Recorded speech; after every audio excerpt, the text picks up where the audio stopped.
I have no financial disclosure regarding my presentation.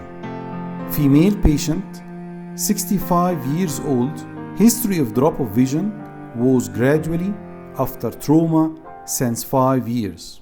On examination, weird shaped of dense posterior subcapsular cataract with radial shaped cortical cataract was seen. The cataract was nuclear grade 3 with an intraocular pressure of 18 mm mercury. The retina was normal in all quadrants. Started the operation as usual, but putting in my mind that it is a traumatic case.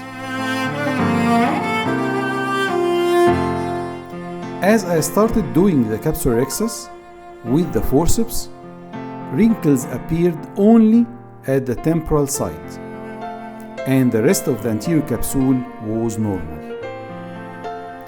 This was my first red flag sign, but I succeeded to complete a central, rounded, circular anterior capsulorhexis. During the hydrodissection, I noted that it was not as normal as any phaco case, especially at the temporal side. During rotation of the nucleus, I noted that there are zonular dehiscence at the temporal side, seen clearly every time I do the rotation at the same area as the anterior capsular wrinkle appeared before. This was my second red flag sign. At this point, you should stop and take the right decision. I took the decision to put 2 capsular retractors at the side of the beginning and the end of the zonular dehiscence, leaving the area in between to be stretched by the flow of BSS.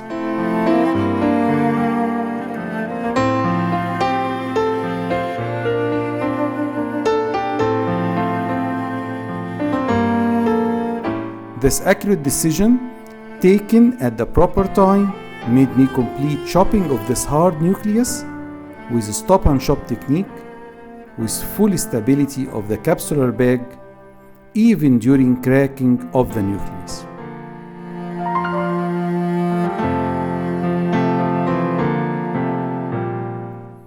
All the time, the pressure inside the bag was maintained by injecting viscoelastic before removal of the phaco probe or before removing the irrigation aspiration cannulas.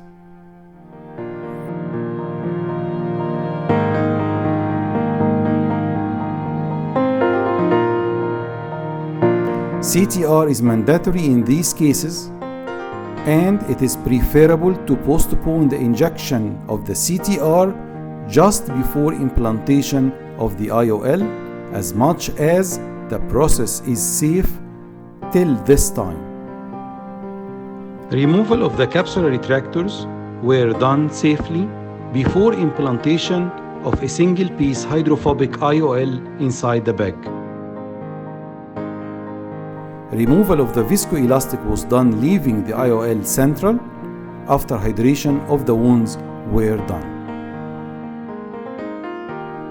So my take-home message: to save your bag for implantation, 2 signs never to be missed in cases of history of trauma: wrinkles of the anterior capsule and zonular dehiscence, which can appear at any time in the theater. The best anatomical and physiological place of a posterior chamber IOL is inside the bag to give the best vision for the patient. So do not lose the bag easily. Thank you.